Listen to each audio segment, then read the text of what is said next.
Major funding for KPBS Evening Edition has been made possible in part by Bill Howe Family of Companies, providing San Diego with plumbing, heating and air, restoration, flood and remodeling services for over 40 years. Call 1-800-BILL-HOWE or visit billhowe.com. And by the Conrad Prebys Foundation, Darlene Marco Shiley, and by the following.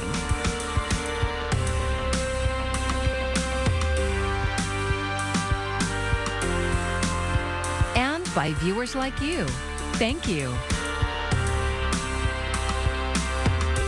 Tech layoffs are hitting San Diego County. Thanks for joining us. I'm Matt Hoffman in for Maya Trabulsi. Viasat is making global job cuts, including many employees who work at their headquarters up in Carlsbad. KPBS North County reporter Jacob Air looks into what this means for our region. Viasat is cutting its global workforce by 10%, following its $6.1 billion acquisition of Inmarsat. That's affecting 800 employees worldwide, including approximately 160 positions at the company's Carlsbad headquarters. Again, there's a pretty vibrant tech community, not only in San Diego, but in Carlsbad. Viasat's job cuts are part of a larger trend of tech industry layoffs affecting San Diego, says Tech San Diego Executive Director Kevin Carroll. But it's not all bad news. The thing I think that most people forget is companies really been adding at a ferocious clip the past 2 to 3 years, right? He's not too concerned about the overall well-being of the tech industry in the county, considering how fast employers added jobs in recent years. Plus, he says, the region has a diversified tech economy and lots of young talent. Looks like it may look like something that it's not, which is a full retreat or some type of recession with tech jobs, and that certainly is not the case. In a statement, a Viasat spokesperson said, any reduction in staffing is taken extremely seriously by Viasat leadership. The decision was made as part of Viasat's ongoing strategy to streamline operations and better serve its growing customer base. Thursday's announcement comes almost exactly a year after President Joe Biden visited Viasat's Carlsbad headquarters, promoting his CHIPS and Science Act to boost semiconductor manufacturing. For those who lost their jobs, Carroll says there's a lot of small to mid-sized tech companies in the region that are hiring. 160 jobs, which sounds like a lot. And again, for those people that were laid off, my empathy goes out to them. Those jobs will be absorbed in the community pretty readily. The global layoff expenses will cost Viasat roughly $45 million, but are expected to save the company about $100 million annually, starting in fiscal year 2025. Jacob Air, KPBS News. On a mission to stop the war between Israel and Hamas from growing into a wider conflict, U.S. Secretary of State Antony Blinken says more needs to be done to protect Palestinian civilians. The secretary met with top officials in Tel Aviv today. Mike Valerio has the latest on the secretary's visit and the impasse on Capitol Hill over an aid bill for Israel. A visibly shaken U.S. Secretary of State Antony Blinken evoked the brutality of Hamas's October 7th attack after viewing additional images and footage from the terror attack collected by the Israeli government. It is striking and in some ways shocking that the brutality of the slaughter has receded so quickly in the memories of so many. Blinken added the U.S. is pressing Israel to minimize civilian casualties in Gaza. It matters because failure to do so plays into the hands of Hamas and other terror groups. Israeli Prime Minister Benjamin Netanyahu said Friday his government opposes any temporary ceasefire in Gaza unless it includes Hamas freeing all the hostages it holds. The bill is passed. The news comes after the Republican-led House of Representatives on Thursday passed a bill to provide $14.3 billion in aid to Israel, a move that sets up a clash with the Senate. The Senate will not be considering this deeply flawed proposal from the House GOP, and instead we will work together on our own bipartisan emergency aid package. Democrats oppose the bill because it does not include aid to Ukraine and cuts funding to the IRS. I think it's an irresponsible bill, tying support for Israel, lacking support for Ukraine, which are both vital national security interests. Mike Valerio, KPBS News. She's a 12-foot-tall symbol of the current refugee crisis in many parts of the world.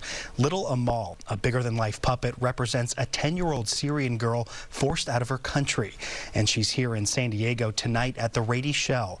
And that's where we find KPBS education reporter MG Perez, who joins us now live. MG? Matt, it's a beautiful evening here at the Rady Shell, and Amal is in fact on her way. She is expected here on site within the hour. This is the tail end of her Southern California visit, having spent the last couple of days up in Los Angeles. But for the rest of this weekend, she is here in San Diego celebrating the arts. Here she is at the Santa Monica Pier last night, watching over hundreds of children using their artwork to show support for refugees from Ukraine, the Middle East, and anywhere else war or natural disaster has forced people out of their home countries. The Amal Project partners with nonprofit organizations along the way of her symbolic walk. Students Rebuild is a worldwide education group creating peace using pens and pencils and paper to welcome those who find themselves homeless and hopeless. We all deserve to be welcomed in our new community and connected and feeling supported. And so that story has, I think, really touched the hearts of people throughout the country and throughout the world. Here in San Diego tonight, performers are rehearsing for an event welcoming Amal to South Mission Beach on Saturday. It's presented by the local Blind Spot Collective, known for its mission of social justice through performance. We're really excited to be working with so many incredible, prominent artists who all believe in who Amal is and what Amal stands for. To meet up with Amal this weekend in San Diego County, go to www.walkwithamal.org/events. All events are free and open to the public, right up until Sunday morning when she crosses the border into Tijuana. Some have said, why do they call her Little Amal, considering her size? Well, to be clear, she is the representative of a 10-year-old Syrian refugee girl, and unfortunately, that's the age of a lot of victims who find themselves as refugees at this point in history. But we are told she has a really big heart with big dreams. Matt? And MG, before you go, you did mention that Amal will be traveling to Mexico. Do we know where she's going to be going? So on Sunday morning, she'll say her goodbye to San Diego County and will cross the border into Tijuana, where she will be part of a choir, we're told. And then she will go on to Monterrey, Mexico for a play date with local children there, finally ending up in Guadalajara, Mexico, which you may not know is the home and the birthplace of mariachis. So we expect that she will be doing some singing and maybe playing as well. Thanks for that report out there, MG. Granny Flats Casitas, accessory dwelling units. This is the type of small-scale housing that's growing in popular. And the 50s under a mostly clear sky, so cool nights followed by warm days. Could be dealing with some dense fog throughout parts of the weekend, and then a stronger onshore flow does return with a gradual cooling trend. We'll talk about it more coming up. Granny Flats Casitas, accessory dwelling units. This type of small-scale housing is growing in popularity across the country. KPBS Metro reporter Andrew Bowen says home builders gathered in San Diego today to discuss the future of so-called missing middle housing. Build the Middle. That's the name of the National Housing Conference hosted in Point Loma today by the Casita Coalition. So missing middle housing is everything that's not a single-family home and not a large apartment building. So a house with an ADU, a duplex, a triplex, a townhome. Rafael Perez is vice president of the Casita Coalition. He says cities have historically outlawed this type of housing through zoning laws. But California legalized accessory dwelling units, or ADUs, statewide in 2016, and construction boomed. ADUs are relatively cheap to build since they're small and easy to connect with water, sewer, and electrical lines. Also, there's now a whole innovative ADU industry that's popped up in California, where there's a lot of innovation in prefab homes, modular homes that could be assembled quickly or partially built in a factory. All of these innovations have cut down costs and increased the speed of delivery. ADUs are also getting easier for homeowners to finance.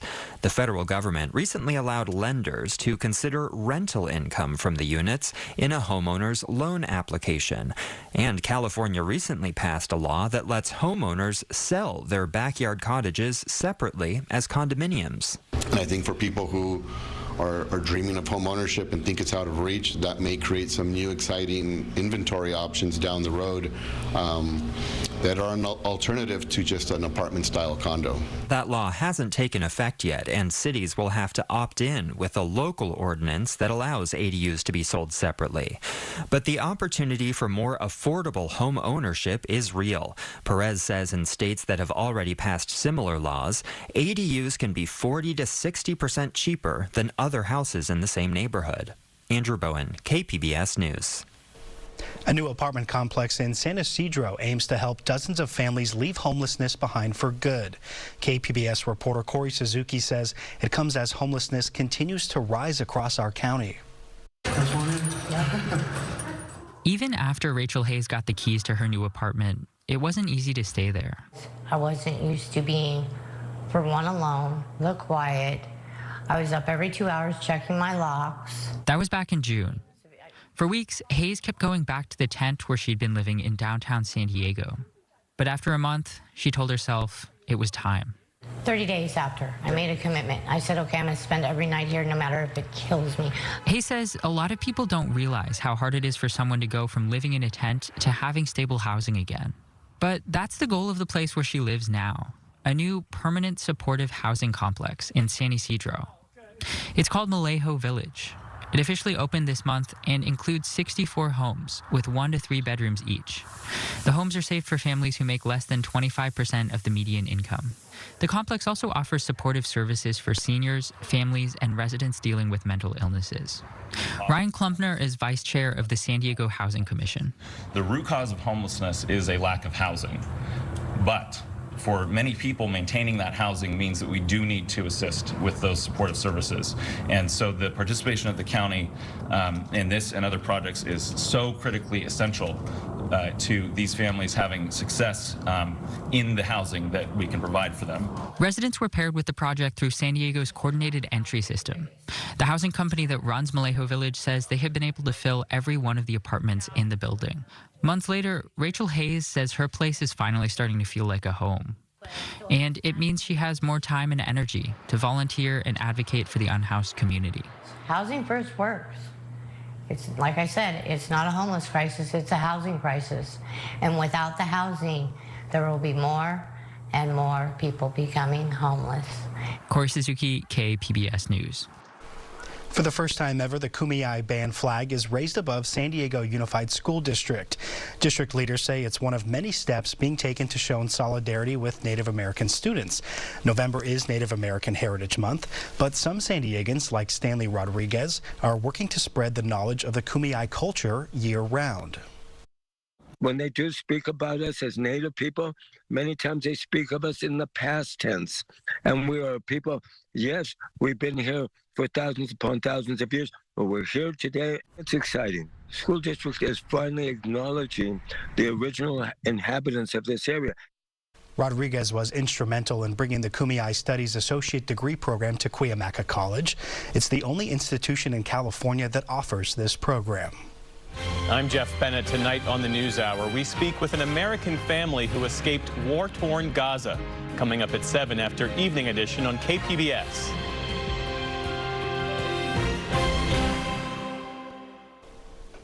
You've heard of Farm to Table. Well, on Fridays, a San Diego program brings healthy meals from the ocean to hunger relief nonprofits. KPBS reporter Melissa May shows us how local fishermen and chefs are coming together to help their community. As the crew of the Sea Haven unloads fish caught off the coast of San Diego, members of the Fish to Families program discuss which fish will be turned into healthy meals for clients of hunger relief programs. The program, led by the San Diego Fishermen's Working Group, connects fishermen to chefs to community members who are food insecure. Peter Halme, president of the working group, follows the fish from the dock to the kitchen. We're not just fishing and making money. We're investing in our community and giving something back. And everybody along the way likes the program and wants to contribute. Not very often we get that kind of cooperation. And the people at the end are thrilled. Chef and owner of Craft Catering, Marcus Twilliger, helped create the Fish to Families program. Now, I'm born and raised here in San Diego, so and down in South Bay area, and a lot of the meals are going down that area. So for me, it's close. It's very close to my heart because this city raised me. So it's really nice to be able to give back to the city. This week, he selects 2 large bluefin tuna that his team will turn into 250 nutritious meals. And he shows the butchering skills he teaches each of his chefs. The chefs, like I said, they get to learn how to cut fish, grow the relationships with the fishermen, and then on top of that, we're feeding the community of people that don't know too much about fish in the beginning, so they're learning about fish. Jose Monroy of Feeding San Diego says they wouldn't otherwise be able to provide their clients with fresh fish without the help of the program. It's priceless. That's something that we wouldn't be able to do without their help. And now San Diegans are getting fresh fish, good quality protein, cooked by Chef Marcus, so that's amazing. Fish to Families started during the pandemic as a way to help local fishermen. The program is now funded by a $40,000 grant from the Parker Foundation. That covers the cost of the fish and the chef's expenses, including other ingredients and packaging for the meals. Halme says it's because of the program's simplicity that it works well. Fishermen bring in the catch, Marcus and his crew process it, it's packaged and delivered to people. And it's that simple.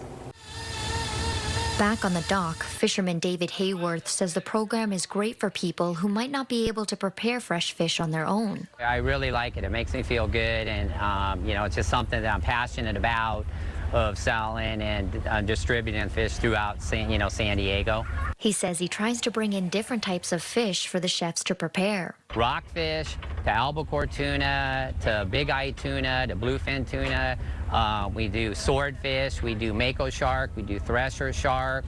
Hopefully going to do some lobster. The Fish to Families program has made about 11,000 meals since 2020, says Chef Marcus. That really got to me and made me really passionate about the program was actually going down to the distribution and seeing, the people receiving the meals and how grateful and like how much it affected them and their families in a positive way.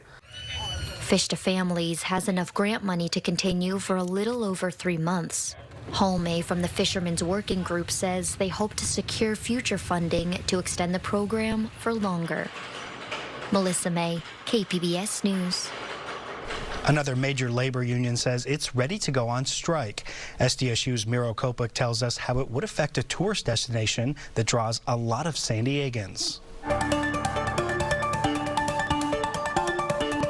2023 is really the year of the worker. The writer's strike, the actor's strike, the healthcare strike with Kaiser workers, automotive workers. And when you're looking at people that are in the lower middle class, especially these hotel workers in Las Vegas, like bartenders, servers, kitchen employees, housekeepers, all of that group of workers is the one who's looking to go on strike. So they're very serious. So about 35,000 workers are going to go on strike potentially. They'll know next Thursday as to whether that's going to be the case. The Las Vegas Grand Prix is going to be that following weekend, which means there are going to be a huge number of tours coming in. Just the last couple of weeks, it's gotten a little bit more aggressive where they've had huge rallies that have stopped traffic in the middle of the strip. And 55 people were arrested about a week and a half ago. So they're getting very serious. It's getting very intense. And, it might disrupt some vacations and trips next week if they do go on strike. The holiday shopping season is here, and despite some high inflation, shoppers are expected to spend more money than they did last year. Mike Valerio shares the best time to shop for some deals.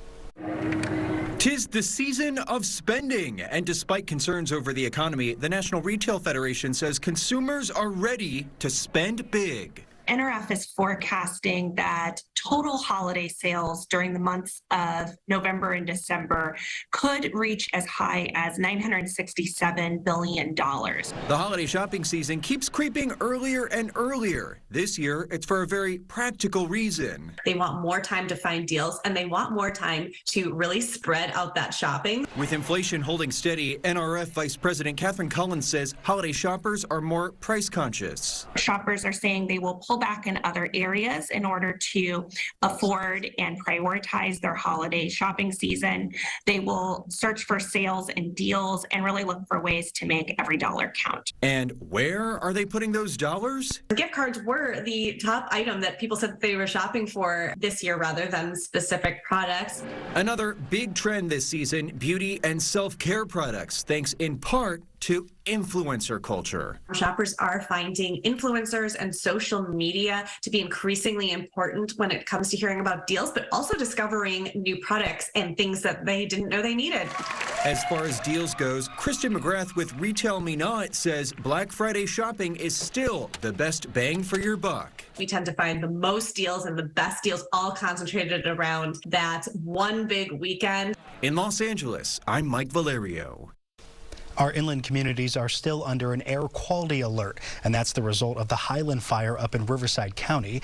The alert is in effect for El Cajon, Escondido, San Marcos, La Mesa, Santee, and Poway.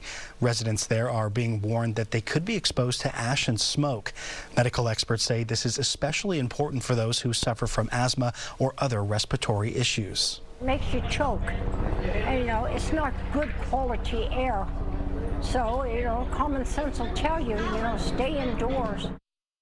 At last check, the spread of the Highland Fire had been kept just below 2,500 acres. It is 50% contained.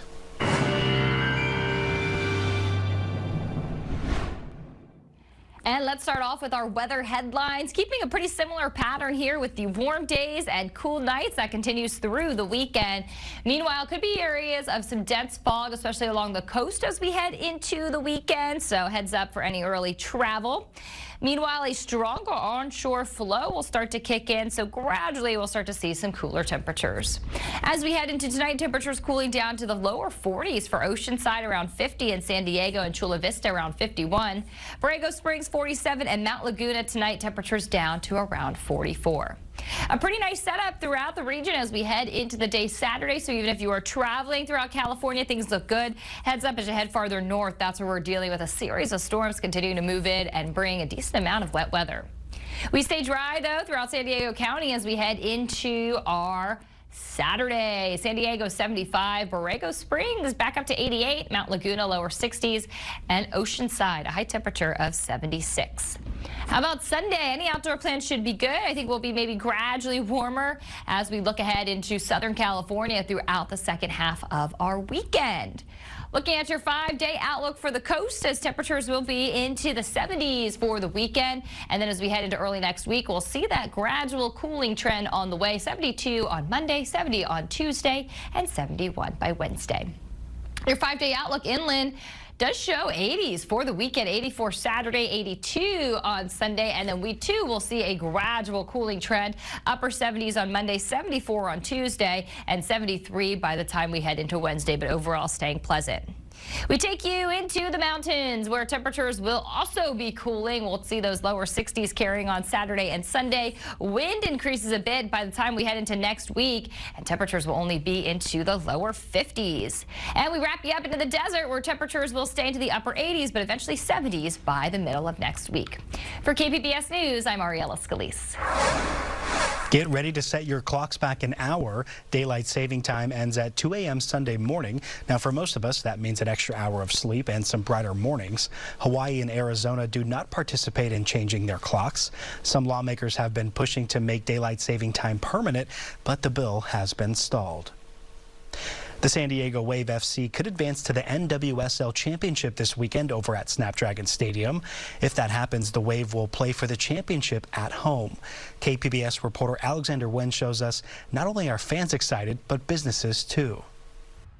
This is what Snapdragon Stadium looks like today, but come Sunday, it will look like this. It's the second year in a row the Wave FC has advanced to the semifinal. This Sunday, they'll face Seattle's OL Reign. The Reign also made it to the semifinals last season and has been a thorn in the Wave side this season. OL Reign is a team that the Wave have not managed to be able to beat this year, so it would be very exciting to break that streak and continue on to the championship. Amanda Farr is part of the San Diego Sirens, a Wave supporter group. She's excited for the match this weekend, especially since it will be Reign's superstar Megan Rapinoe's last season before retirement. And that is going to be such a gift to watch. But soccer fans aren't the only ones excited for the semi and championship matches here in San Diego. At O'Brien's Pub in Kearny Mesa's Convoy District, want fries or anything? co-owner Tyson Blake says he's expecting a big crowd. It definitely helps business, but also just really cool to have the camaraderie and fandom here come through and enjoy games and share in victory together. The games just happen to coincide with San Diego Beer Week, so there will be an additional surge. But Blake says San Diego has been growing as a soccer town, as evidenced by the new MLS team, San Diego FC. I think there's been a real pleasant uptick in soccer fandom, and the base is just growing and growing. Kickoff for the Wave Reign match is at 6:30 Sunday at Snapdragon Stadium. Alexander Nguyen, KPBS News. You can find tonight's stories on our website, kpbs.org. Thanks so much for joining us. I'm Matt Hoffman. Have a great evening and a better weekend. Major funding for KPBS Evening Edition has been made possible in part by Bill Howe Family of Companies, providing San Diego with plumbing, heating and air, restoration, flood and remodeling services for over 40 years. Call 1-800-BILL-HOWE or visit billhowe.com. And by the Conrad Prebys Foundation, Darlene Marco Shiley, and by the following: